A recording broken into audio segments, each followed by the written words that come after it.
Pero, ¿quién es Vivek Ramaswamy? Hijo de inmigrantes de la India, nació y creció en Cincinnati, Ohio. Estoy a favor de poner fin a la ciudadanía por nacimiento para los hijos de inmigrantes ilegales en este país, por lo que nadie cree que el hijo de un diplomático mexicano en este país goce de ciudadanía por nacimiento, no un juez o legal. Los académicos de este país no estarán de acuerdo conmigo en eso. Bueno, si el hijo de un diplomático mexicano no disfruta de la ciudadanía por nacimiento, entonces tampoco lo hará el hijo de un migrante ilegal que violó la ley para venir aquí. Hablemos un poco de ti, vamos a poner tu vida sobre la mesa. Porque el buen pastor por su casa empieza. Tus jefes llegaron a América también de ilegales. Eran indocumentados cuando andabas en pañales, sin papeles buscando el sueño americano. Hoy ¿por qué te quieres poner tan intenso, mi hermano? Este pinche hijo de Aladino anda menospreciándote a su misma gente. Y que Dios ampare a todo el ilegal si llega a quedar de presidente. Como quiera el mexicano, aguanta más que eso. Si hoy lo deportan el cabrón, mañana está de regreso. Que quieren invasión y hacerme la guerra sucia. Déjale marco a mis compas. ¿Cómo está China y Rusia? ¿Cómo cambia la gente si le das poder y dinero? Si vas a deportar gente, empiézate por ti primero. Luego por tus jefes, pinche doble moral. Ese país se ha forjado por la gente ilegal. No soy ilegal porque esa tierra era mía. El jale que yo hago aquí no cualquiera lo haría. Claro que no tengo papeles, pues para sacarlo no es nada sencillo. Además el papel se hizo para limpiarse el fundillo. Yo vengo a trabajar y sudarle para gastar. Gracias a Dios que el mexicano es bueno para chambear. Soy indocumentado por las barras y estrellas negado, pero gracias a mi jale este país se ha levantado. A ver quién se cansa primero, si tú deportándome. Ya a las 2 semanas yo de nuevo regresándome. Pusieron un muro para no dejarnos cruzar, pero entiéndelo, un mexicano no lo podrás parar. Nosotros hacemos lo que el gringuito no quiere hacer, pa' ganar verdes y a la familia mandar pa' comer. Ni de aquí ni de allá no me quieren en ningún lado, por no tener papeles y ser indocumentado. El que es buen perico, donde quiera es verde. Y el jale que puedo hacerles, este país se lo pierde. Soy latino, soy chingón, pa'l jale pongo la muestra. Ya pon los pies en la tierra, pero no en la nuestra. De sangre guerrera, no cualquiera me humilla. En los campos de pizca la piel morena es la que más brilla. No es mi culpa ser un indocumentado, prefiero morir de pie que vivir siempre arrodillado. No soy ilegal porque esa tierra era mía. El jale que yo hago aquí no cualquiera lo haría. Claro que no tengo papeles, pues para sacarlo no es nada sencillo. Además el papel se hizo para limpiarse el fundillo. Yo vengo a trabajar y sudarle para gastar. Gracias a Dios que el mexicano es bueno para chambear. Soy indocumentado por las barras y estrellas negado, pero gracias a mi jale este país se ha levantado.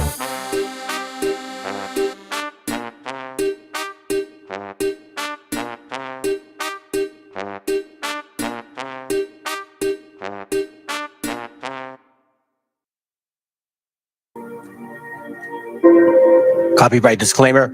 This content does not belong to Bible Chronicles or claim this intellectual property. The content provided today has and always will belong to the content owner.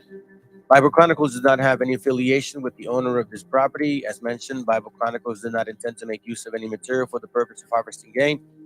However, Title 17 of United States copyright law states material and use can only be done when it's for theological or general educational purposes, and thus Bible Chronicles believes that this principal material falls under fair use, which honors protection under Section 107 of the same U.S. copyright law. Isaiah chapter 58 and verse 1. Cry aloud, spare not, lift up thy voice like a trumpet, and show my people their transgressions, and the house of Jacob their sins.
Right, okay, alrighty.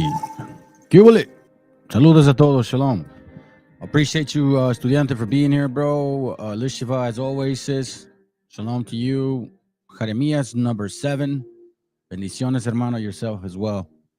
I am have a little bit of time. Again, I'm doing an hour now, and I got a little bit of time because I've just got some things going on here at my new little spot, and I won't be able to do much until like 9:30, 10 o'clock. So I figured good time to get this class in there real quick. And give me a second. Let me fix this. And hold on, Pam. I don't know what's going on with this. What's going on with this? Okay. Well, while that's getting taken care of, I guess, let's begin with here. Let me start again. Let's begin with the class. Again, we were on the restoration of the Gringo Devastation, part 3. Now, last time I left off with, well, we were talking about the deportation, Eisenhower, how they're using Eisenhower as a dog whistle, they call it, right? But not necessarily telling us that they're actually talking about Operation Wetback, the actual particular.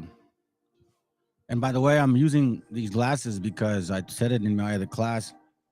I'm losing my eyesight, and I was told that it's because I don't have a like on my screen. So, thank you for whatever. It helps me. It does help me, and I started noticing it when I was looking on my cell phone. So, anyways, all right, fam. So anyhow, let me begin with this. We left off in the Operation Wetback, and then I mentioned that I was going to talk about this particular cat. Before I go there, though, I want to show you a particular topic that was just brought up to my attention, and it's in Spanish, but Small business it needs owners to be brought out. It's one of the brothers I listen to when it comes to politics and stuff. And the topic is AMLO no quiere decirlo, pero lo hizo. Toma postura entre el conflicto de Palestina versus Israel. Okay, so yeah, AMLO is gonna say something interesting here. I'm gonna speed it up because this demon, this Khazarian demon, okay, Stephen Miller, this guy here, this man, I really dislike this dude. Let me see if I can get this link. I thought I had it. There it goes right here.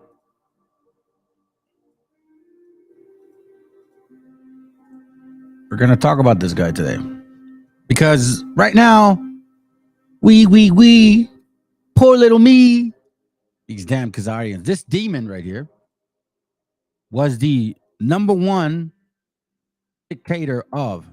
Okay, want you to pay attention to his demon ass base. And here, let me not compare it to me. Wow, man. There was several people here and you guys just left. Okay, well, hey, it is what it is. You know what I'm saying? Sorry if I'm not entertaining enough for y'all. Anyway, some of you guys are busy. I get it, man. They're working. I just got here a little early. And I want to take care of it. Anyway, so this guy here was the main reason why there was such a thing as the deportation and also the separation. You see, it says here, this Stephen Miller, this so-called Jewish person, a chosen seed of God, these evil heathens here. It says here, the top hits obviously include the travel ban. Let me read it again. When he wasn't making case via Twitter that he should be put under conservatorship or speaking to Fox Friends for hours to end, Donald Trump spent much of his last 4 years enacting despicable policies, many of which concerned immigration.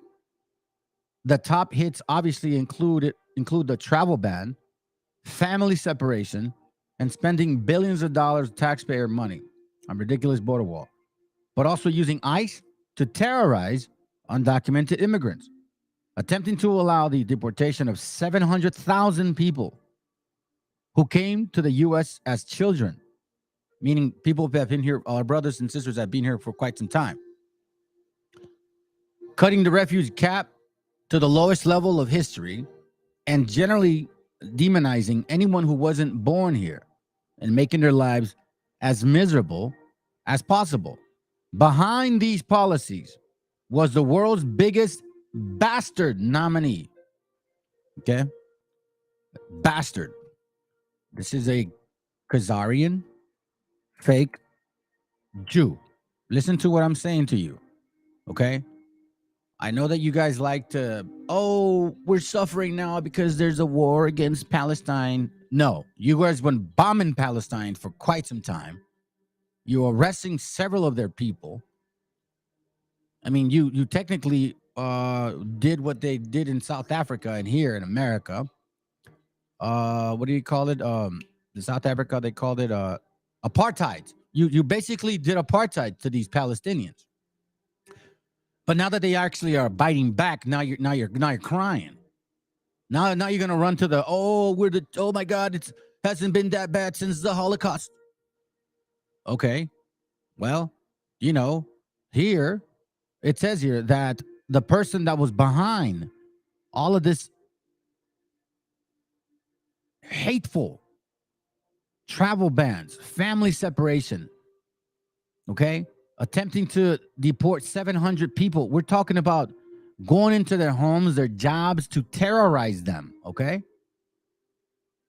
And who was behind all of this?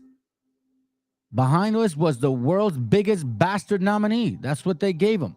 For 4 years, Stephen Miller, a so-called Israeli, a fake Jew. You're not the people of the Bible. Am I saying all of them over there? No. But this guy for sure ain't. The 35-year-old advisor who cut his teeth working for Jeff Sessions, another demon, and defied his upbringing in Santa Monica to become a white supremacist. Why? Because he's so-called Jewish? No, he's white. Stop acting stupid. Don't be stupid. Don't be stupid, Anglos. Okay? Don't be Republican stupid. No Democratic stupid. Open your eyes. Because I see them on TV and they look white as hell, just like you. And if you thought that he was going to ease up on the immigrant bashing policies on his way out the door, you sadly underestimated the depth of which Miller clearly hates himself. No, he hates you so-called Mexicans. Okay? The self-loathing that he takes out on anyone with less power than him, who doesn't have to spray on their hair. Instead, Miller is reportedly doing everything he can to limit immigration. Excuse me. Legal and otherwise. And on his way out the door, per Politico. Since the election day, the president's staffers have pushed through changes that made it easier to deny visas to immigrants, lengthened the citizenship test, and appointed new members to an immigration policy board. The focus is on putting a bind on President-elect Joe Biden, making it harder for him to reverse these political fraud issues, according to half a dozen people familiar with the changes. The administration pushed on immigration. The administration's push on immigration is attributed to Stephen Miller. You mean the so-called Jew of the Bible? Or you mean the one that supposedly suffered in the fake-ass Holocaust? Because that's what it is. What is it, 6 million, 1 million, 2 million? There's a lot of reports that the numbers change all the time. And then there wasn't even that many of you guys there. So if it was 6 million, then all of y'all should have died. But you didn't. Okay? However, here we see who you really are. We're not, look, you guys are very good at judging nations because you're like the Palestinians. You didn't say the individuals, you say the Palestinians or the Mexicans or the illegal immigrants. Because I'm gonna tell you something. Whenever anybody says illegal immigrant, they don't think of white people. They don't think of Asians, Africans. No, they think of people that look like me. We are the illegal immigrants. So when they say, oh, we're gonna deport all illegal immigrants, they don't say we're gonna deport white illegal immigrants, black illegal immigrants. No, they're gonna report people like me out of here. Why? Because they're dying. Yes, the white Anglo you're diminishing. You don't have enough kids. You're overdosing. You're using drugs. You're dying of alcohol. You're dying of a bunch of diseases. You don't reproduce. I've said it already. And you don't live long. And you eat like crap. Yeah, you've been the minority for some time. And now you're going to have to deal with it. That whole thing about Joe Biden saying, oh, we're going to give him incentives, out of respect. You mean out of the fact that you guys are not ever going to be in power ever again? And that includes you Africans as well. Because you guys are getting too happy with this, man. Y'all forgot whose continent this is. You must have forgot. Anyways, this guy here was the number one pusher to make sure that our people suffered. He put 100 to 128 questions. Let me read this. On November 13th, the administration announced let me see if I missed this.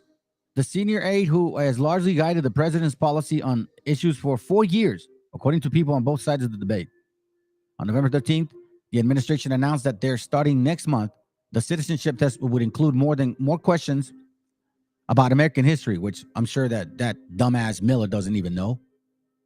It said revised questionnaire, which received some criticism, will increase from 100 to 128 questions. 4 days later, the administration said it would also give federal officials more discretion in approving an immigration application through updates to the U.S. Citizenship and Immigration Service Policy Manual, meaning discretion is of their opinion. The changes will provide you, so like how they feel about you. The changes will provide officers with an expanded list of positive and negative factors they could use to either accept or reject applicants.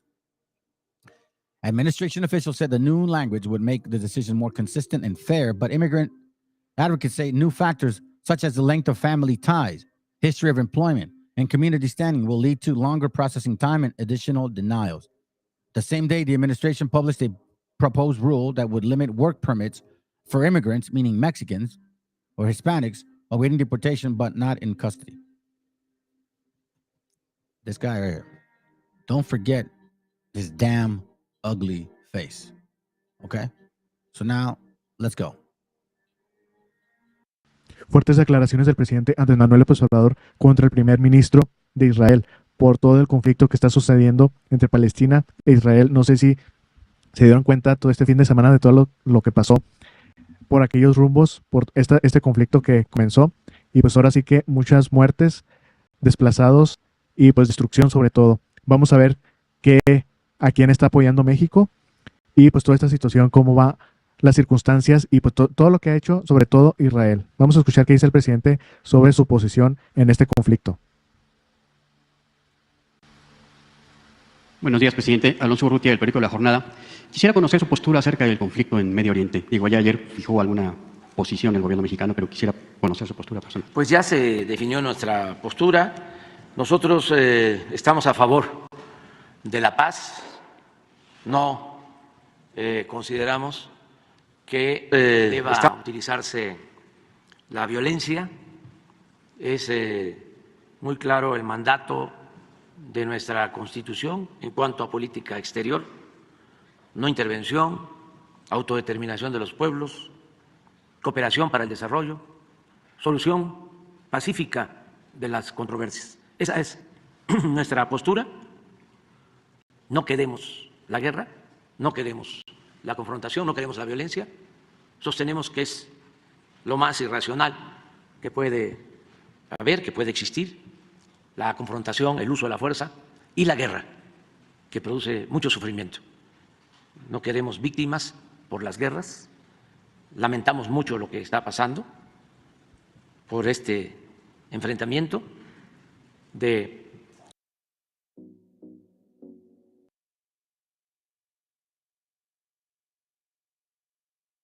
palestinos, de israelitas. Consideramos que Naciones Unidas debe de aplicarse a fondo, no solo el Consejo de Seguridad de Naciones Unidas, porque estamos viendo que no apuestan a la búsqueda de la paz, siempre bloquean cualquier iniciativa en ese sentido. Yo creo que se debe de convocar a una asamblea de Naciones Unidas con la participación de todos los países miembros para pronunciarse por el diálogo, por la solución pacífica y evitar la guerra con todo el daño que ocasiona. Esa es nuestra postura. En cuanto a los mexicanos que se encuentran en Israel, hoy sale un avión para traer a los que quieran venir a México. Están trabajando los embajadores de Palestina, de Israel. Hay apuntados alrededor de 300 mexicanos que quieren salir. En el caso de Israel, la mayor parte de los mexicanos que están lo han hecho por viajes turísticos, fundamentalmente religiosos, y como están cancelando vuelos comerciales, se decidió enviar un avión que sale hoy mismo por la mañana y se está preparando otro para salir por la tarde. Y se está buscando la protección de todos nuestros connacionales.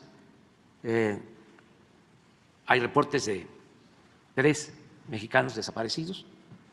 Ya se tiene comunicación. Well, he's talking about, just to kind of summarize, regarding the avoiding the conflict, okay? Avoiding the conflict at all means. And Mexico has always had that posture. It's nothing new under the sun. Let me show you this real quick.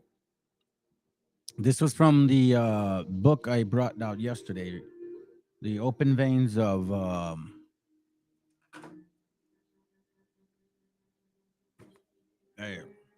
Open Veins of Latin America. Okay. We're going to read page, I think this is page 113. Yeah, it's page 113. Let me go ahead and do this here real quick. Let's read. Matter of fact, let's read it. Can I do this? Can I magnify this? Hold on. Let's begin. Who started the violence in Guatemala? So, why am I touching this? Because it's a never-ending thing. It's never ending. It's over and over and over, and it means Dwight Eisenhower's involved. That's going with the point. It says Ubico was swept off his pedestal in 1944 by a revolution of liberal hue led by some young officers and middle-class university people. Juan Jose Arevalo, elected to presidency, instituted a vigorous education plan and a new labor code to protect rural and city workers. Trade union United Fruit, the virtually untaxed and uncontrolled owner of vast lands of the railroad and port. This is an American country in Guatemala. Okay? No, I'm sorry. A Anglo, meaning of this land here, right? It's an institution, a firm that's in Guatemala. They are untaxed and uncontrolled. They can do what they want. The United Fruit, okay? The virtually untaxed and uncontrolled owner of the vast lands. I wonder where you got that land from. And the railroad and ports was no longer omnipotent on its domain. Why? Because Juan Jose came in, elected by the people. In his farewell speech in 1951, Arevalo disclosed that he had to deal with 32 conspiracies financed by the firm. The administration of Jacobo Arbenz Guzman continued to extend the reforms. Highways in new Port of San Jose broke United Fruit's monopoly of transport and export. Remember, this is a Anglo country, business in Guatemala who had control of the monopoly of the transport and export in another country. You see what I mean by the so-called Anglo here in America has his arm reaching down to Guatemala, and then you guys wonder why you have Guatemaltecos coming here. Now you wonder why. And this is why I laugh at you politicians and you political so-called pundits and you dumbasses who believe in republicanism and democraticism. All of this stupidity. You complain about the problem that you create. It's like, I don't know, man. It's like I can't even, I don't even want to say it because it's just, I don't even want to relate to my family with that. But this is what you guys did. It says here, with the national, I'm sorry, right here, with the national capital and without begging from any foreign bankers, various projects were launched to lead the country to independence. Guatemaltecos becoming independent, right? The Anglo don't like that. You know, the neighbor, the one that has a nice house, but when you start fixing your own, he gets mad at you. Typical Anglo, right? An agrarian reform law. An agrarian reform law aimed basically at developing a peasant capitalist economy and an agricultural capitalist economy in general was approved in 1952. By 1954, over 100,000 families had benefited, Guatemaltecos, of their own progress, of their own individuality under their own democratic structure, so-called, okay? They progress. The white man, the Anglo, the black man, you guys, yes, it's both of you. Don't act like it's just the Anglo. And by the way, Africans, Black Americans or West Africans, you guys love to talk about Amalek and the Khazarians. Well, they love you guys very much. Y'all are in cahoots with them. They are in charge of the movie media, and you guys are the actors and, the characters. But Amalek, and woo to Edom and the Amalek and the Khazarians. You guys are in cahoots with them. They love you guys. Stop acting like you don't have nothing to do with them. Yes, Nate the Snake, you gave it away. Remember, you said they were our allies, and these very same allies turned against us. Yes, that's what happened. Anyways, not to get off the point. It says here, and Gregorian reform, no. It says, by 1954, over 100,000 families had benefited, although the law only affected idle lands and paid expropriatory owners an indemnity on bonds. Watch this. But since the United Fruits was using a mere 8% of its land, which extended from ocean to ocean, believe that, its unused lands began to be distributed to the peasants. A frenetic international propaganda campaign was launched. Who is in charge of the media? Let me get that. Thank you, bro. Appreciate you, man. Proverbs 26:24, it says, a hypocrite hides hate behind flattering words. Very true. They'll say, we're here to liberate you. We're here to establish democracy, peace, and love, and freedom for all, right? A hypocrite hides hate behind flattering words. You, so-called bracero, you undocumented, illegal, damn wetbag, when we need you, come to work. When we don't need you, we're going to do Eisenhower Operation Wetbag, Vivek Salamis, and Trump's whole propaganda about what they're doing. I want you guys to understand, when they're using Eisenhower, they're talking about wetbacks. They're calling you guys wetbags once again. I hope that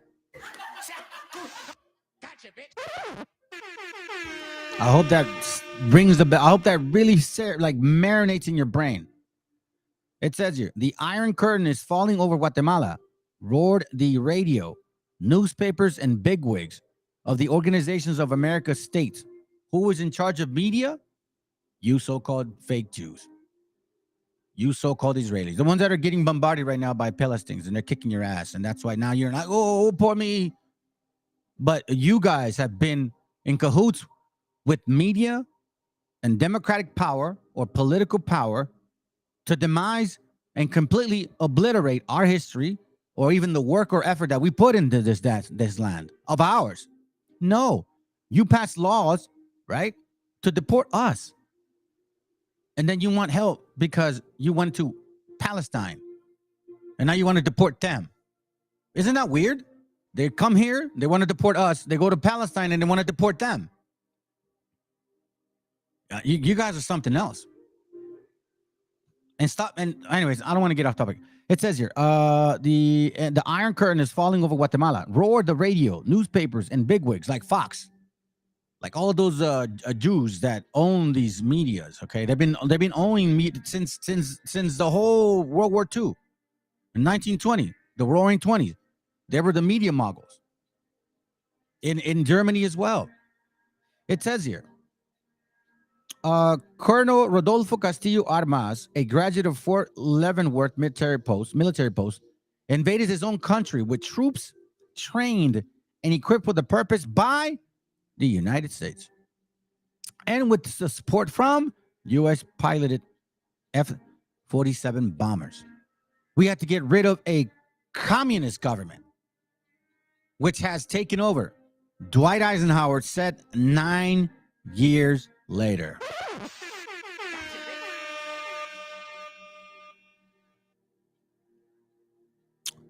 Page 112. It was before this. Massacre were continual throughout the area.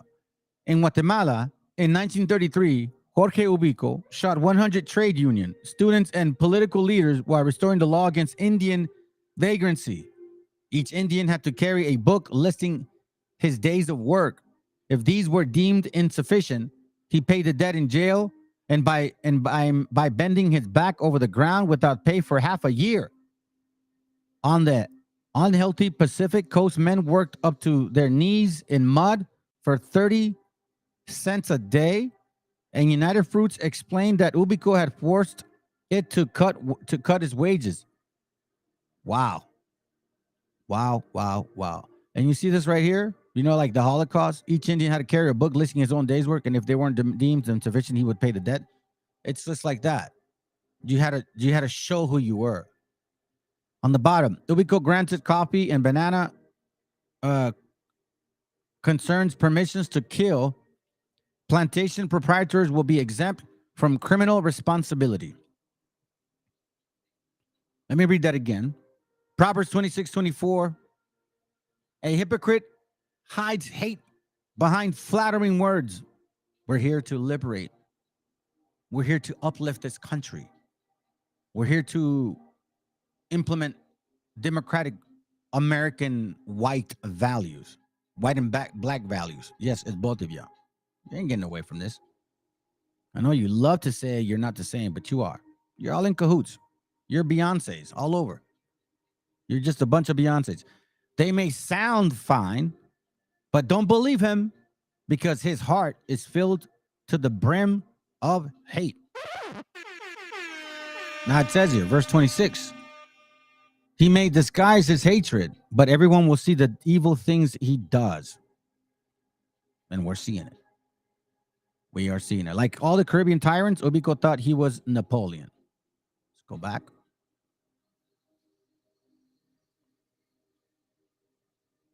Let's read this one. Introduction. Over a century ago, Guatemalan's foreign minister said prophetically, it will be strange if the remedy should come from the United States, the same place which brings us the disease. Now that let me read this again, okay? Because this is actually scriptural. It's this one here.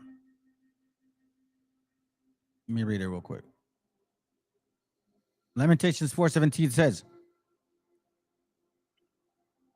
it says here, as for us, our eyes has yet failed for our vain help.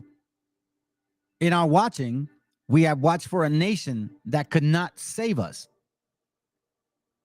It says here, over a century ago, a Guatemalan foreign minister said prophetically, it would be strange if the remedy would come from the United States, the same place which brought us the disease.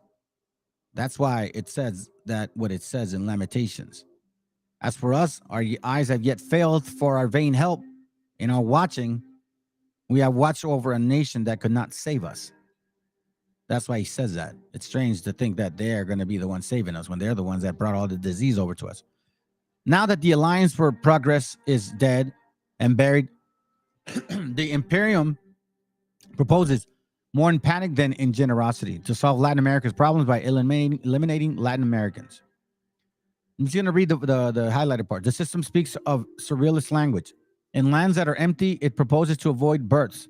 In countries where capital is plentiful but wasted, it suggests that capital is lacking. It describes as aid the deforming orthopedic of loans and the draining of the wealth. It says here, upon the oligarchy to practice social justice.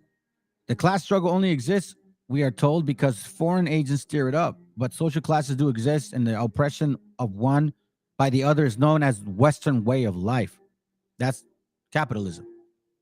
The Marines undertake their criminal expeditions only to restore order. You see that? The only reason why America goes to war, like when they went to Iraq or when they went to Nicaragua, or when they went to Salvador, when they're trying to go into Mexico right now, the Marines undertake their criminal expeditions only to restore order and social peace, meaning to restore that they're in power. They don't want no one else to be in power. And the dictatorship linked to Washington lay foundations in their jails for law-abiding states and banned strikes and smashed trade unions to protect the freedom to work. Is everything forbidden except to fold our arms? It says here, I'll read the highlighted part on the bottom. In a sense, the right wing is correct in identifying itself with the tranquility and order. It is an order of daily humiliation for the majority. Operation Wetback. Operation Wetback. You Mexicans, you guys are rapists, murderers, drug dealers,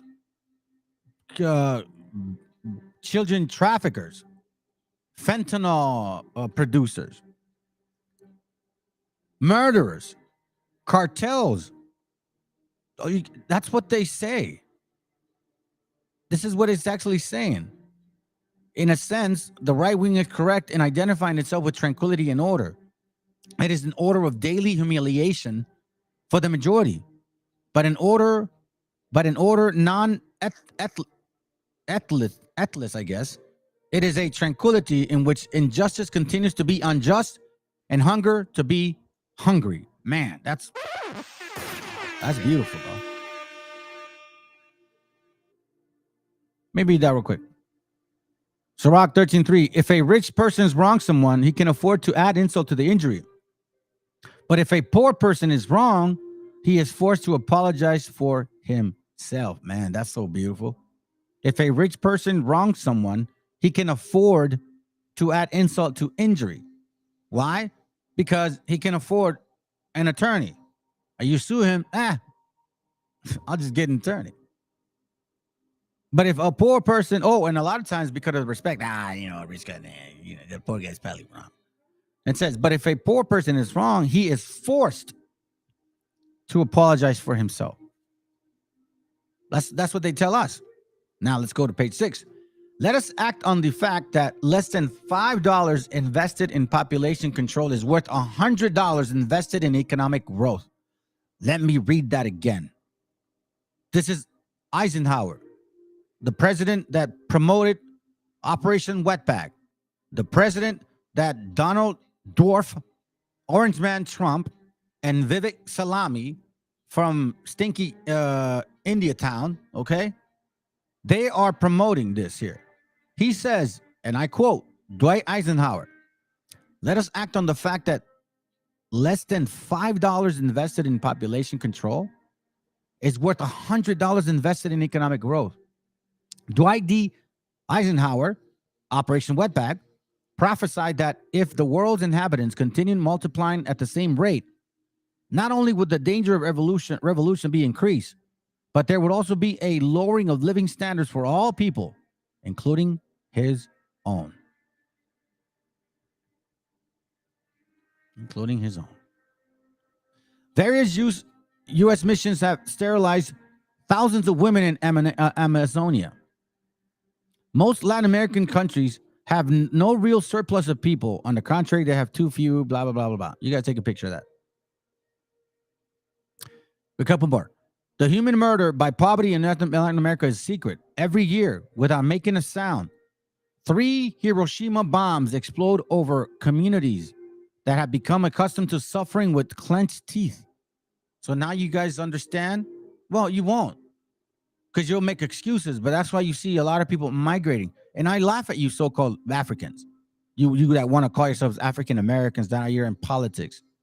You want to, you're I don't know if you're clout chasing, but you're definitely, hanging on the white man's coattail, and you're using all of his, regurgitating the same exact crap, but you don't do your homework.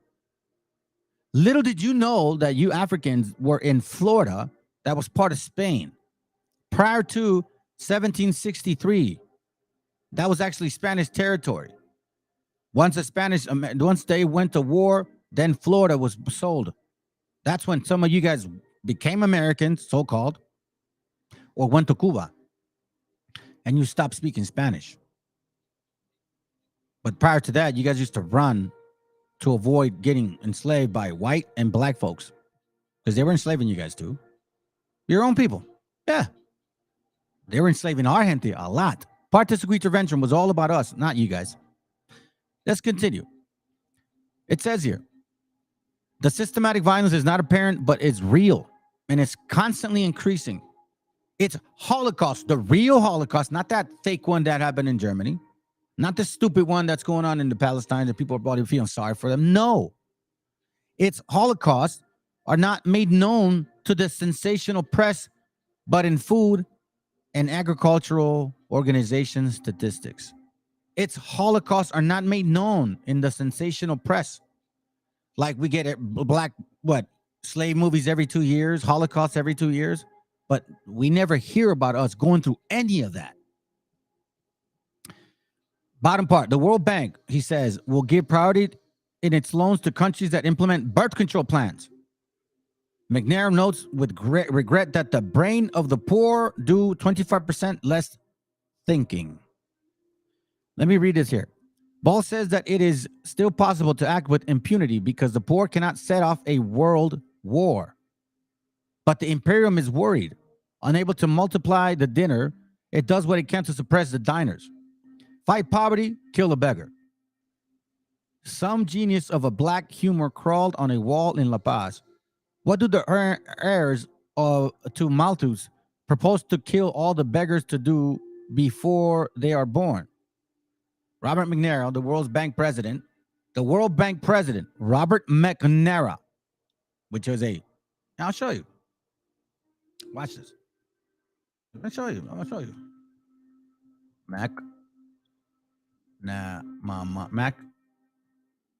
McNamara.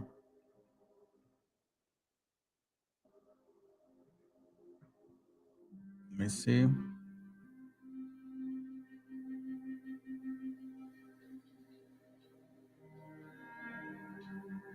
Give me a second. Where's he at?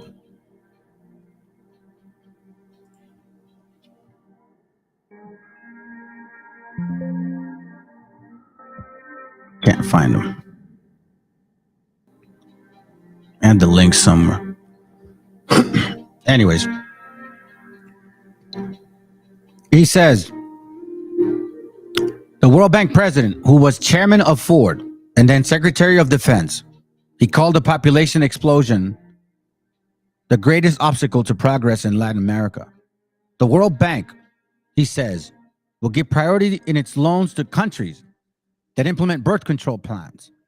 McNair notes with regret that the brain of the poor do 25% less thinking, which is why I showed you guys this at the beginning. They think that you so-called Hispanics are very stupid. They think we're very stupid. That's why, here's my opinion on it. When I started bringing out these classes, I had a lot of people that just, matter of fact, they even thought that I was like some other nationality. Why? Because they sure as hell don't like or don't believe that a so-called Mexican actually has a brain. Like Pinky in the Brain, you know? Like we actually have a brain. Jude 1:16, these people are grumblers and fault finders who go wherever they desire lead them. And they give bombastic speeches and enchanting folks for their own gain. That's exactly what Donald Trump does. What does that say, sis? Decrease our people so they have the land entirely to themselves. Yeah. Well, check this out. Look, you hit it on the nail. Watch. For the international order that we have worked for generations to build. Ordinary men and women are too small-minded to govern their own affairs.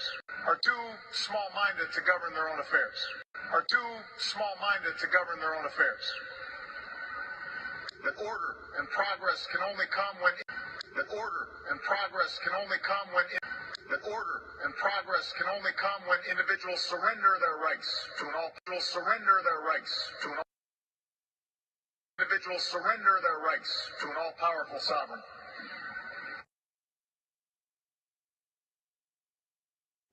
Let that sink in, because we just read that right a little while ago. We just read that. We literally just read that.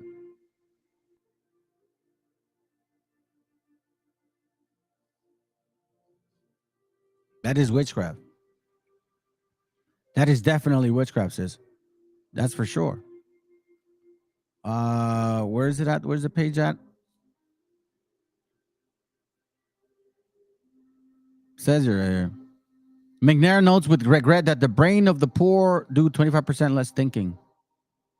And the World Bank technocrats who have already been born set computer hummings to produce the labyrinth abracadabras on the advantages of not being born if one of the bank's documents asserts a developing country with an average per capita. There's a lot involved in these things here. Now, this is called the deportation machine. Okay, I got about 13 minutes, so let me hurry up on this. Take a picture of it. You're going to find out what this is. IIRIRA. Okay. It's, where is it at? It's called the Illegal Immigration Reform and Immigration Responsibility Act. This was signed by Bill Clinton. Okay. So as you can see that through this law, you saw an increase of deportation. So these Democrats that you so-called Hispanics so love, and these Republicans that you so-called Hispanics so want to cherish because, oh, they're conservatives. These are the same people that reinstate a removal. These are the same people that say, oh, we're going to implement Eisenhower, meaning wetbacks. So when they deport you, or deport your cousin, your brother, your sister, your uncle, whatever, they're deporting wetbacks. So because of the sake of time, I'm not going to read it. But take pictures of it. Page 176, 177, 178, 179. Okay? The deportation machine. All right? So for the sake of time, I want to continue. Let me go over here real quick. I know I was talking about Miller. Oh, man, but, we kind of go off segment sometimes. So check this out. This is from the Decade of Betrayal. We're going to go to page 123. It's a really short one. Okay? Just going to read this to you guys real quick.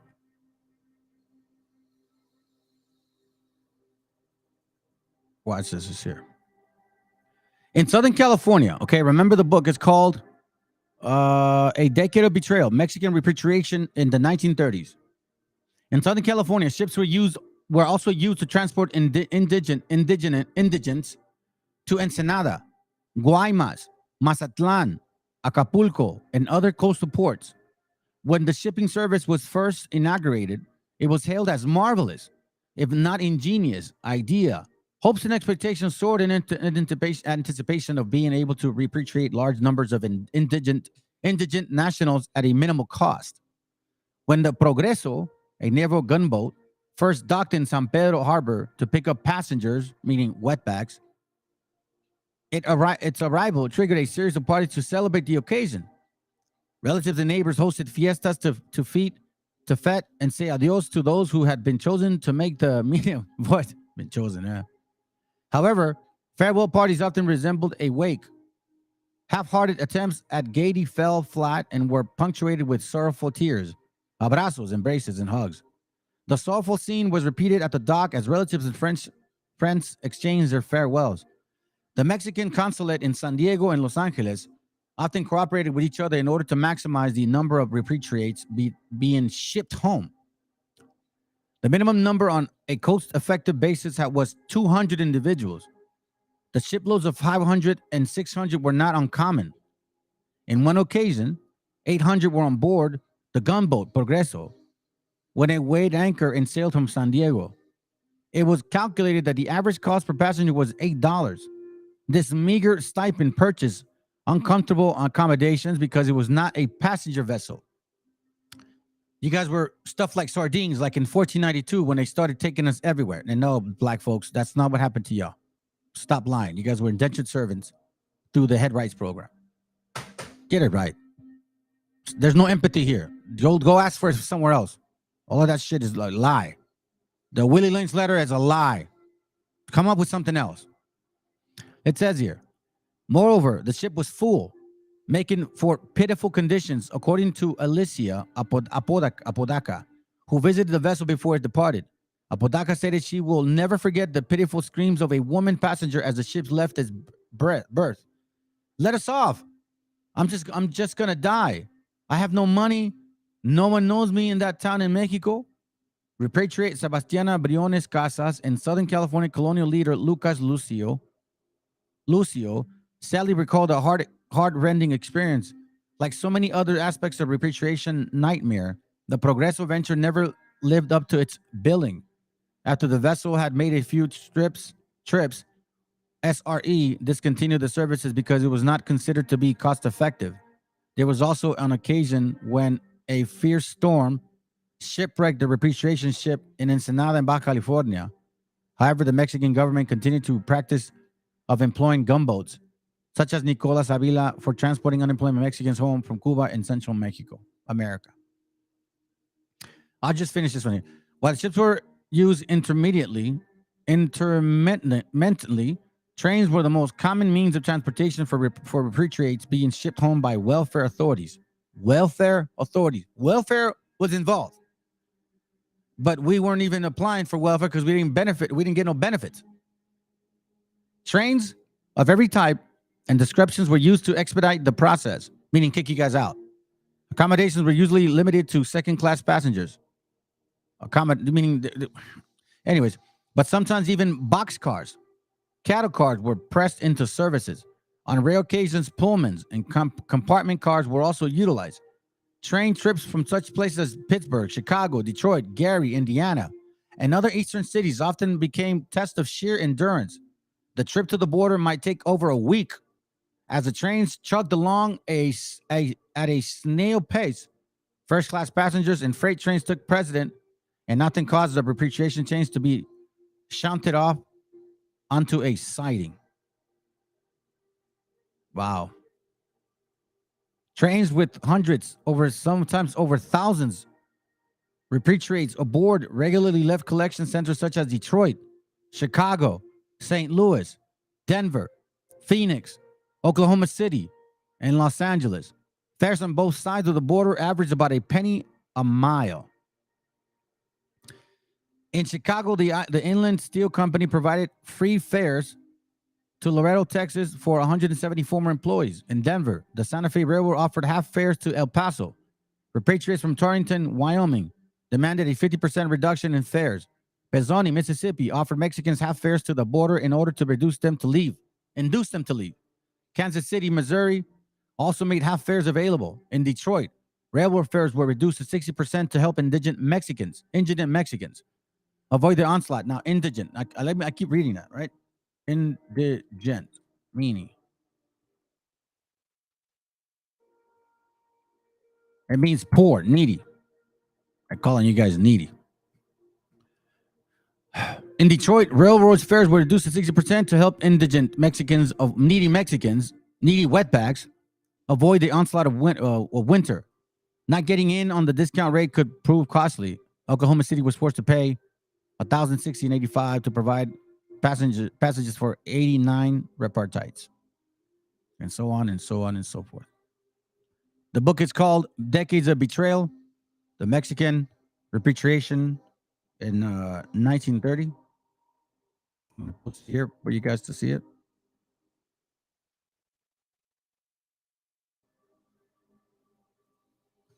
Now we're almost done. I got about another 10 minutes and then we're set.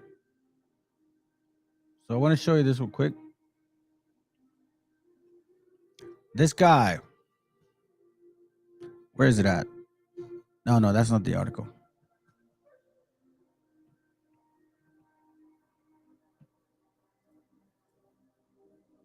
Let me see something real quick.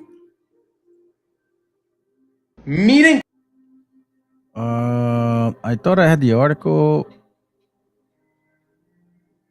Let's see. Oh, there's right here. Let me see if I can find it. Hold on a second.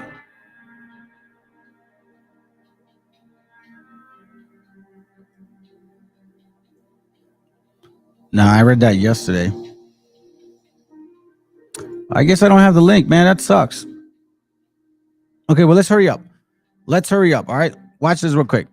We're gonna start seeing this happen often. So check this out. All right, this happened a few days ago. Actually, several days ago. Qué terrible, una mujer migrante presuntamente fue separada de sus hijos en la frontera con Estados Unidos y todo quedó captado. Así es, solo vean.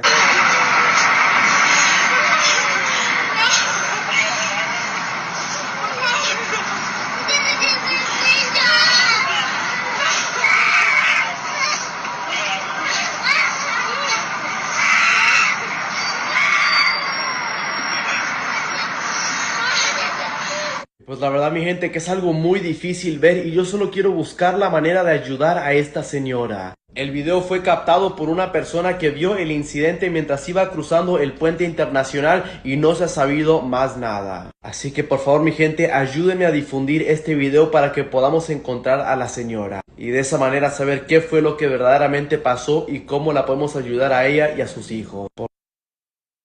Why is she trying to take the baby from that lady? You know? Why? What's the deal? What is the deal?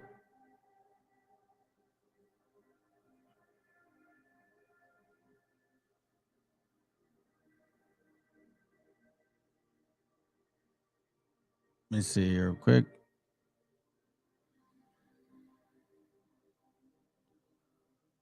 All right, so now let's try to finish it with this here. We're almost done. So we got an Anglo here complaining. I laugh at these guys. Let's have some enjoyment because we're basically done. All right, just gonna finish off a couple of things. Let's listen in. I'm not even gonna fucking say it. Get your shit together. Get ready. Get food and water. Get some fucking ammo. They're doing it to Israel. We're next. Our fucking borders are open. The UN soldiers are coming in. They're already here. They're just waiting for their fucking orders to go. You know, I don't know if the police are going to be helping them. I imagine the military is going to help them.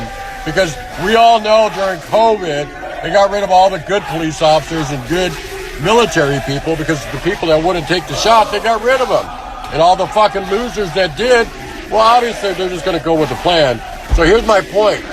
Get some food, get some water, figure out a plan, make sure everybody knows what to do, and get the fuck out of a big city when the shit comes down. In case you guys don't know, it is biblical that that's going to happen. But remember, keep in mind, Africans and Anglos. When you first came here, a lot of us died of diseases. That's not happening this time. It's the other way around. And I'm going to tell you something, family, because I'm basically going to finish. I got some scriptures to show you. Okay, now we're going to finish it off because I just want to. This is the last class here.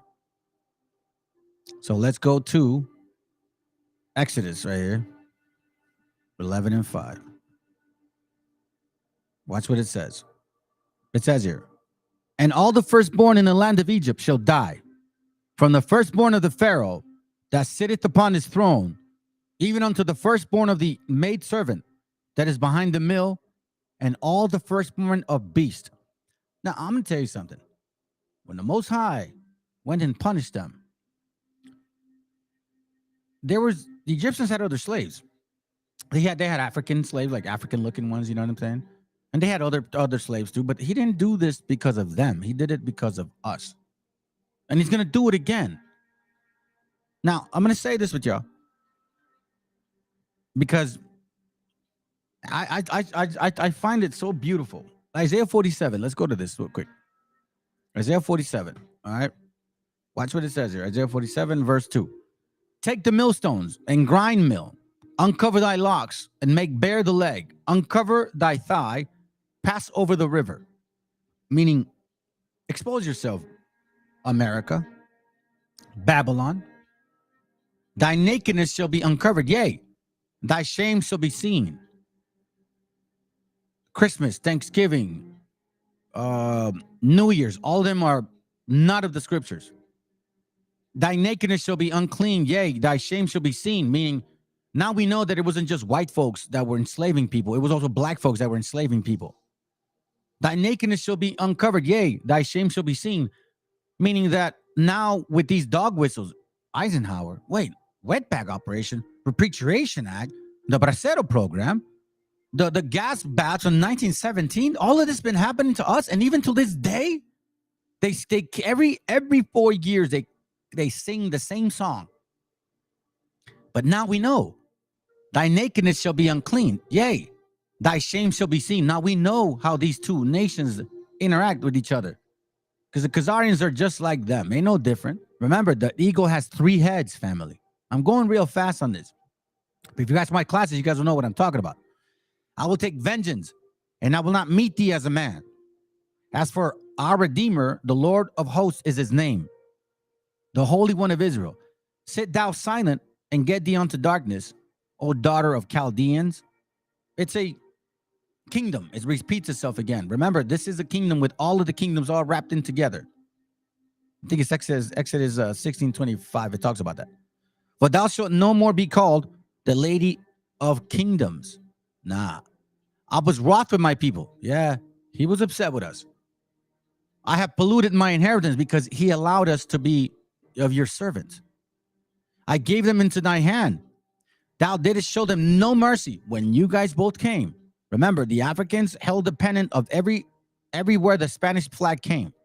And the Africans, just like Buffalo Soldiers, the white man sent them, gave them the job. They went and killed our people, slaughtered a bunch of buffaloes. Thy nakedness shall be unclean. Yea, thy shame shall be seen. I will take vengeance, and I will not meet thee as a man. Verse 3. Verse 4. As for our Redeemer, the Lord of hosts is his name, and the Holy One of Israel. Sit thou silent and get thee into darkness, O daughter of Chaldeans, for thou shalt no more be called the Lady of Kingdoms. I was wroth with my people. I have polluted my inheritance and gave them into thy hand. Thou didst show no mercy. Put us on hooks, trampled our children, fed us to dogs, cut our throats, cut our hands, cut our ears, cut our noses, threw us overboard. Now, we don't see that in media, nor do we see that in actual history. I was wroth with my people. I have polluted my inheritance. I gave them into thy hand. You see, I have polluted my inheritance. I was wroth with my people. I was upset at my people, and I kind of polluted my inheritance. This is kind of where the Most High, in a sense, regretting it. I gave them unto thy hand because he allowed them, right? Thou didst show them no mercy. Upon the ancients hast thou very little, upon the ancient hast thou very heavily laid thy yoke, meaning the wise men, our brothers and sisters, wise men with actual knowledge of medicinal, medicinal knowledge, or like herbal understanding, curing health and all these things, and just wisdom that we carry from our family. Y'all had no love for them. And thou said it, I shall be a lady forever, so that thou didst not lay these things to thy heart. Neither did it remember the latter end of it. So now we hear these guys all the time.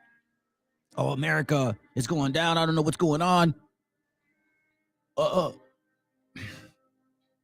me read it again. And thou hast said, I shall be a lady forever.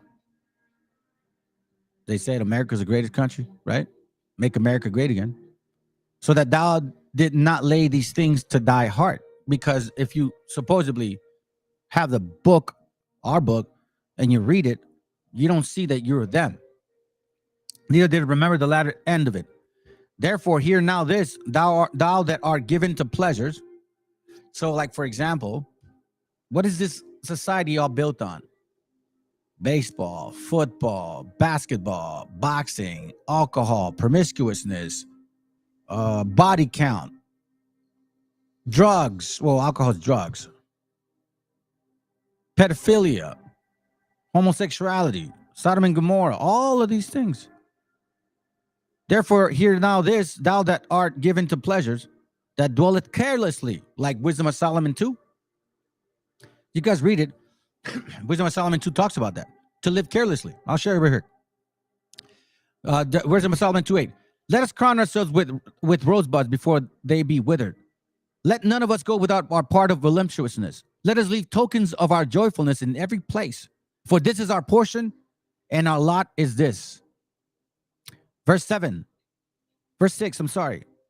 Come, Ammon, therefore, let us enjoy the good things that are present. Let us speedily use the creature like as in youth. So when you're young, having sex, all these things, you know what I'm saying? Having fun, staying up late, doing whatever, recovering quick. Let's just enjoy it. Let us fill ourselves with costly wine and ointments. And let no flower of the spring passes by. Get laid. Get laid. Just like that song. How's it go? Hold on. This song right here.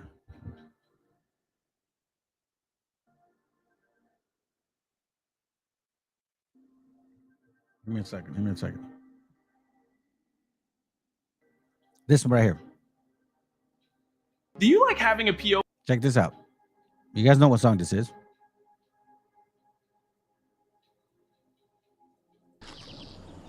We don't care, we smoke. So what, we get drunk. So what, we smoke weed. We're just having fun. We don't care who sees. So what, we go out. We get a lighter. That's how it's supposed to be. Cause you know I'm high as fuck. Young and wild. Keep that in there free. So see? Come on, therefore, let us enjoy the good things that are present. Let us speedily use the creatures like as in youth. So what, we get drunk? So what, we don't sleep? We're just having fun. We don't care who sees. So what, we get high? That's how it's supposed to be. We were young, loud, and free, right? So let us fill ourselves with costly wine and ointments. Let no flower of our spring pass us by. Let us crown ourselves as rosebuds before they be withered. Let none of us go without his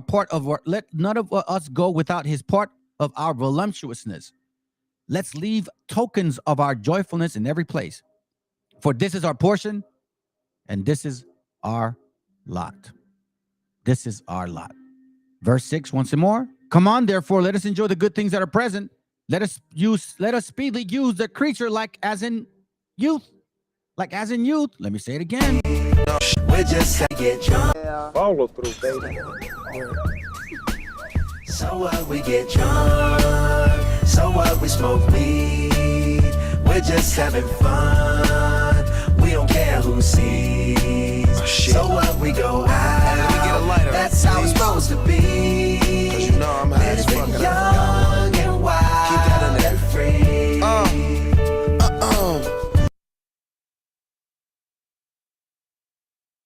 And we know who promotes that, and we know who pushes that agenda. So now, let's go finish it off real quick. Micah 4. Let's do it. This is the last class. Part 3, last one. But in the last days it shall come to pass that the mountain of the house of the Lord shall be established in the top of the mountains. Now, remember this, in fact, family. Before this happens, we have to actually have that in our minds and in our spirit. The kingdom of God dwelleth in us. That's why you examine yourself every day. And you kill that old man daily. You examine yourself. Sirach 6. You go through the actual process of discipline. Put yourself in those shackles of the Most High. And I guarantee you, family, if you actually do want to make a change and repent, he will cleanse all of that for you. I'm a walking example. I used to suffer, and that wasn't even that long ago that I was suffering. Man, I begged the Most High to get rid of this thorn, man, and he allowed it. Like, I don't even crave these things no more. All praises to him, man. I'm telling you, man. All praises to him. But in the last days it shall come to pass that the mountain of the Lord of the hosts shall be established on the top of the mountains, because that's where it comes from, wisdom. And it shall be exalted above the hills, and people shall flow unto it. And many nations shall come and say, let us go up to the mountain of the Lord, and to the house of the house, and to the house of the God of Jacob, and he will teach us his ways, and he will walk in his path, and we will walk in his path. For the law shall go forth of Zion, and the word of the Lord from Jerusalem. So first, it has to come from us within. From us within. This is why we are the light of the world. It has nothing to do with speed, strength, or durability, or how great you are in bed. No, it's wisdom. Wisdom. That's what it is. Zechariah 8:20. Let me hurry up. Zechariah 8:20. It's a good way to start my day, man. I'm about to get to work. Zechariah 8:20. Yeah, it's almost 10 o'clock. Okay, perfect.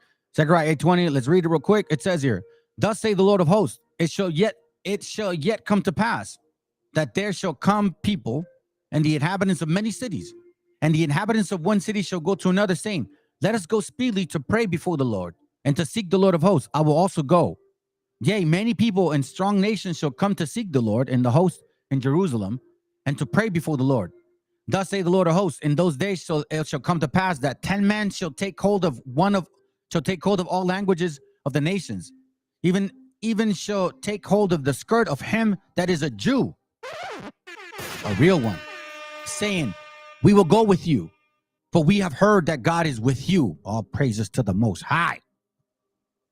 And the only way that you can actually understand that is if you do see the changes in your life. Get your house in order. Get yourself in order. You're the house first, then it becomes your family. The repentance, the cleansing is a daily thing, family. It doesn't stop. You got to be rigorous. Just how we were rigorous when it came to sin, we need to be rigorous about how we cleanse ourselves. Matter of fact, I wasn't supposed to read that, man. But let's go to verse 8. Zechariah 8. That's right. Zechariah 2:8. That's where I was going. My bad. For thus say the Lord of hosts, after the glory hath he sent me unto the nations, which spoiled you. For he had touched you. For he that toucheth you, toucheth the apple of his eye. Let me read it this way, okay? Watch this real quick. Anyone who strikes you, strikes what is most precious to me. So the Lord Almighty sent me with this message for the nations that have plundered his people. The Lord himself will fight against you, and you will be plundered by the people who were once your servants. Hold on a second. You will be plundered. When this happens, everyone will know that the Lord Almighty sent me. And the Lord said, sing for joy, people of Jerusalem. I am coming to live among you. At that time, many nations will come to the Lord and become his people. He will live among you, and you will know that he has sent me unto you. Many nations is our people, all scattered everywhere.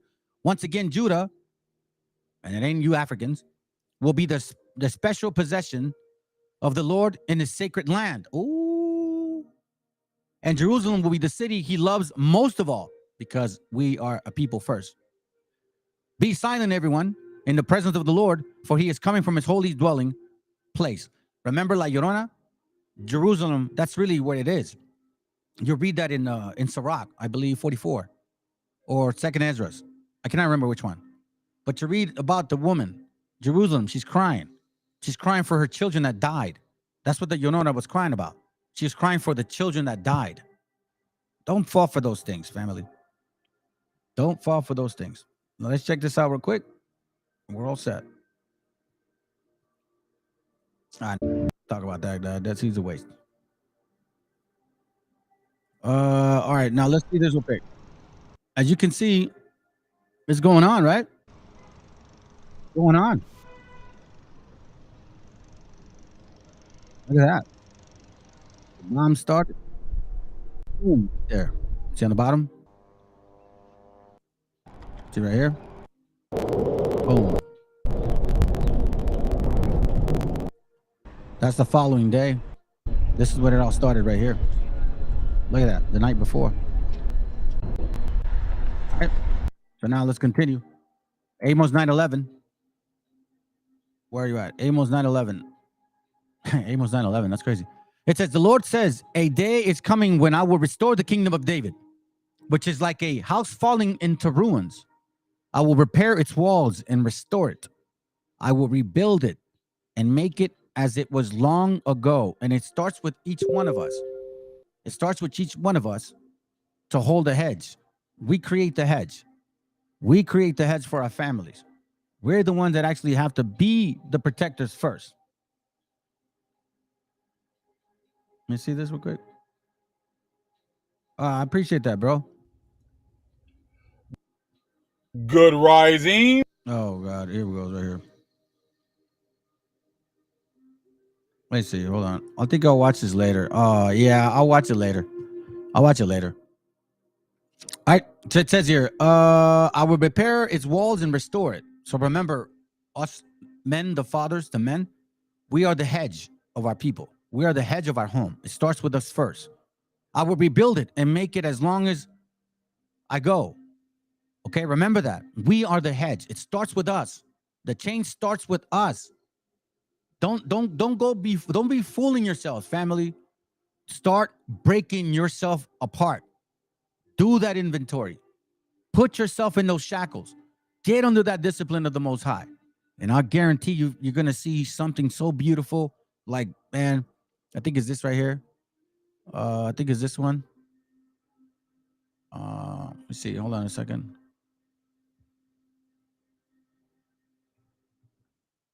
Let me see. Hold on. 2 Corinthians somewhere.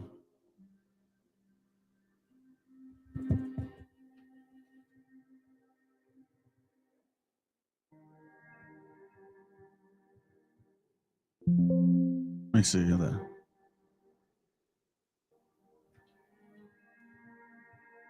Let's see. Hold on. So bear with me, family. Bear with me. We need to read that. I need to read that, man. I need to read that. It's because it's beautiful. It's important.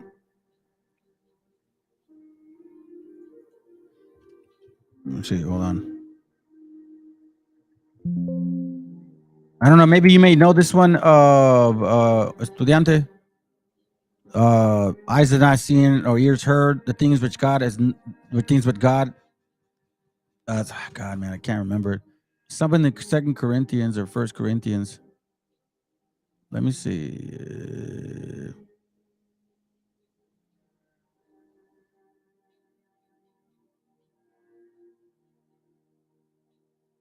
Yeah, 1 Corinthians 2:9. Oh, here it goes. 1 Corinthians 2:9. Watch what it says. However, as the scripture said, what no one ever saw or heard, what no one ever thought could happen, it is the very thing God prepared for those who love him. I'm telling you, family, the work is now. The work is now. All right, let me see real quick. That's right. Keep going real quick. Let me go back. I'm just trying to finish it. That's why. I'm trying to finish it. Amos, hold on a second. 9:11. It says here, verse 12. And so the people of Israel will conquer what is left of the land of Edom and all the nations that were once mine, says the Lord, who will cause this to happen. The days are coming, says the Lord, when grain will grow faster than it can be harvested.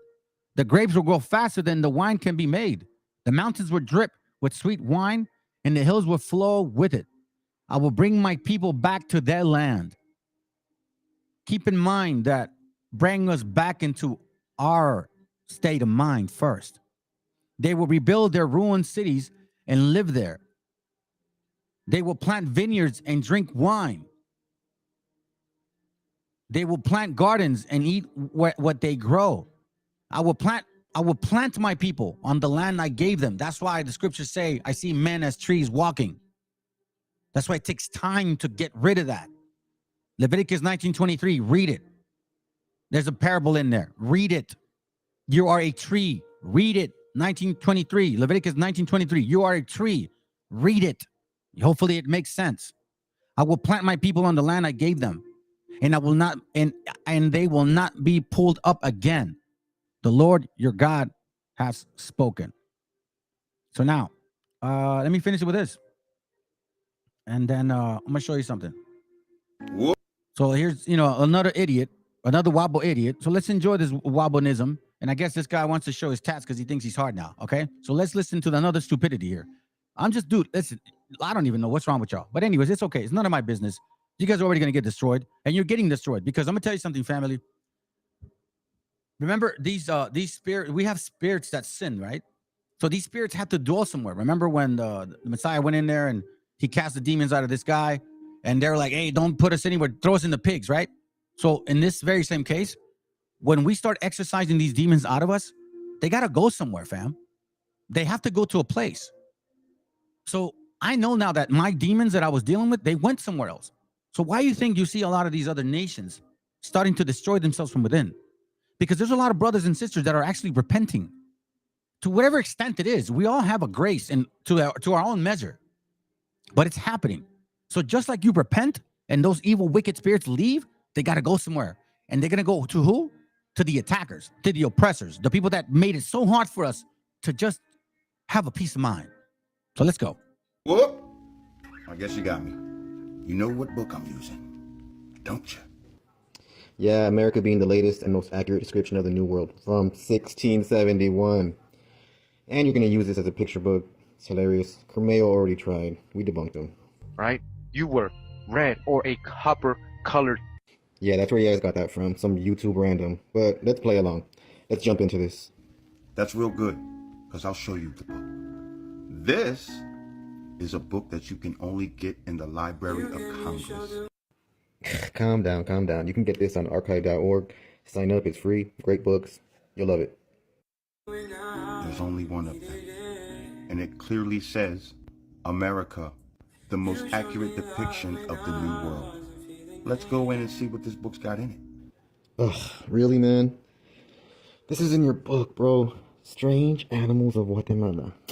No wonder you didn't want to show these. Ugh. But yeah, you got it from who? Right? You were red or a copper colored. What is his name? Culomero? What's it? This guy. He's an agent. He's a Freemason. We already found the files on him. He goes and actually talks to this Anglo dude of this channel, but he doesn't want to even debate anybody that I know of. He ain't gonna touch me for sure. I'm just some little guy, supposedly. Accurate descriptions, bro. 1671. Man, I want to go back to this guy, dude. Really? Really? This is what was here? Oh, man. What are they doing to this European? This is what they had here in America, bro? That's a camel. That's a rhinoceros. Definitely not accurate, bro. Not accurate at all. And yes, that is a unicorn being unicorns. Really, man? Sounds more like imagination.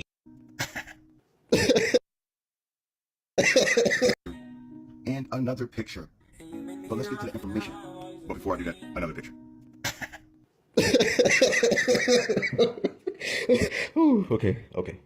I'm gonna run through a couple copies of this book. Y'all screenshot the pages and do your own research. Here. It's an old book, so you're gonna have to screenshot to it. I'll do a few more. This man just screenshotted random parts of the book.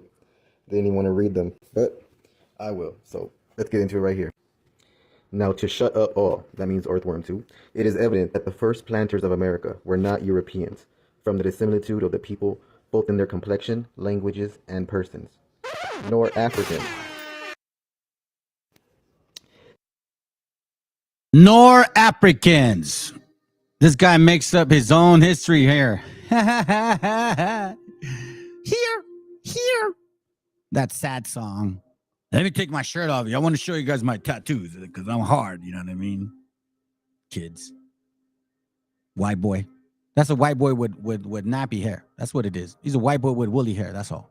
It continues, because that in all the far-spreading country of America, not one Negro is to be found. Or check this right here. Their complexion is swarthy. Their hair naturally long and black, without curl. Without curl, bro. It doesn't even describe you. That's why you didn't want to read this. This page talks about Angolan slaves from Africa. I don't know if you noticed that. Did you read that part? Here's more. I mean, you can read the whole thing. Brought from the coast of Guinea, aka Africa. Brought hither from Guinea, Africa. African. The Angolan slaves. Slaves from... This is our people. Nah, bro, your book debunked you, man. You got debunked by your own source. Here, dude uses one book, but the guy that writes the book, Don Calloway, lost his license and is being sued for spreading. That's beautiful. All right, let's finish it with this real quick. And appreciate y'all being here. Hey, bro, I you know, man, you know I care for you, bro. Thank you for sending me this. Gente, our time is now.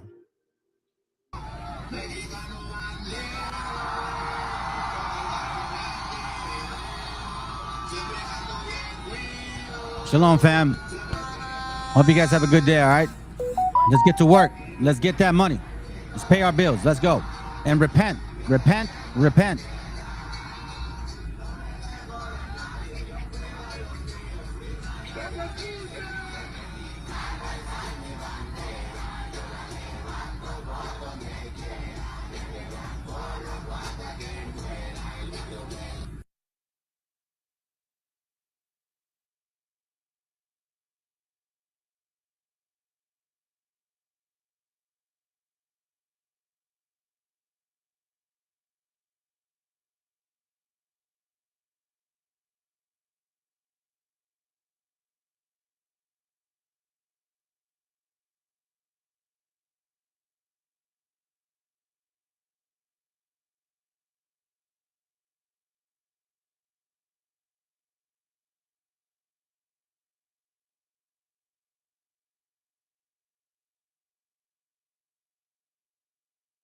Peace, fam. Peace, peace.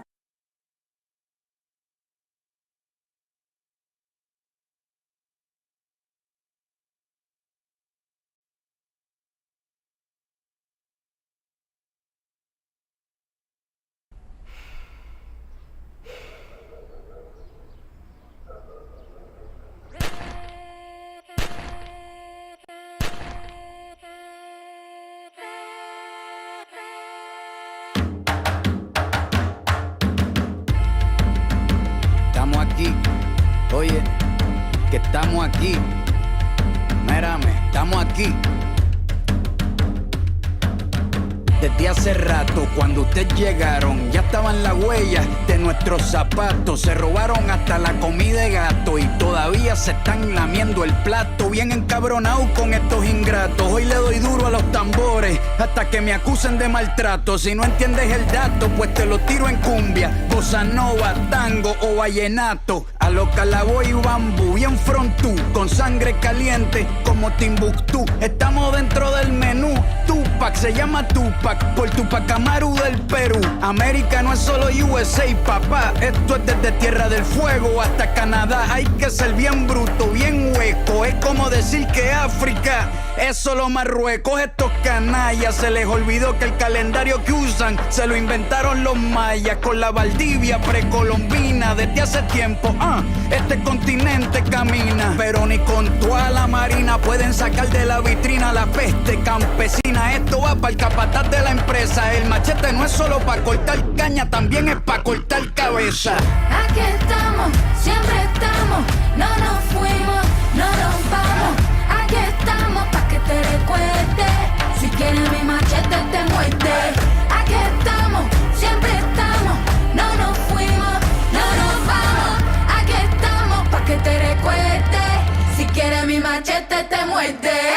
Si quieres mi machete te muerde. Si quieres mi machete te muerde. Si quieres mi machete te muerde. Te muerde, te muerde. Los paramilitares, las guerrillas, los hijos del conflicto, las pandillas, las listas negras, los falsos positivos, los periodistas asesinados, los desaparecidos, los narcogobiernos, todos los que robaron, los que se manifiestan y los que se olvidaron, las persecuciones, los golpes de estado, el país en quiebra, los exiliados, el peso devaluado, el tráfico de droga, los carteles, las invasiones, los emigrantes sin papeles, 5 presidentes en 11 días, disparo a quemarropa por parte de la policía, más de 100 años de tortura, la nova trova cantando en plena dictadura. Somos la sangre que sopla la presión atmosférica. Gambino, mi hermano, esto sí es América.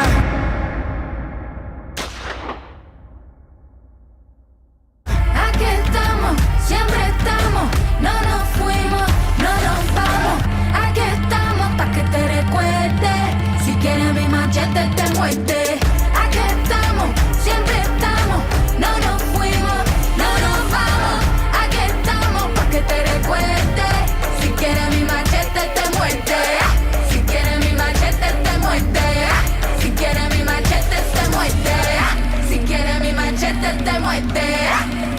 de muerte.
Ical, hijo, abre los ojos.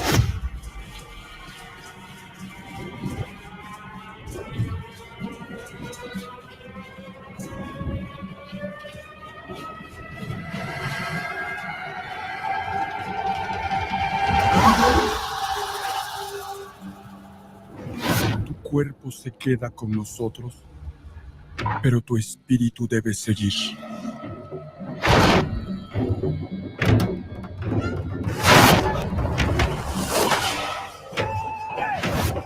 Busca la luz. Aléjate de las sombras. Deja que nuestro dolor sea tu fuerza. Desde aquí iluminamos tu camino.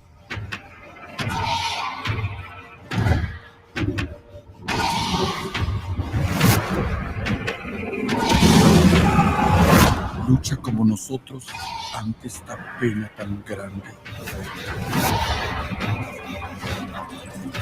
Yo soy tú. Tú eres yo.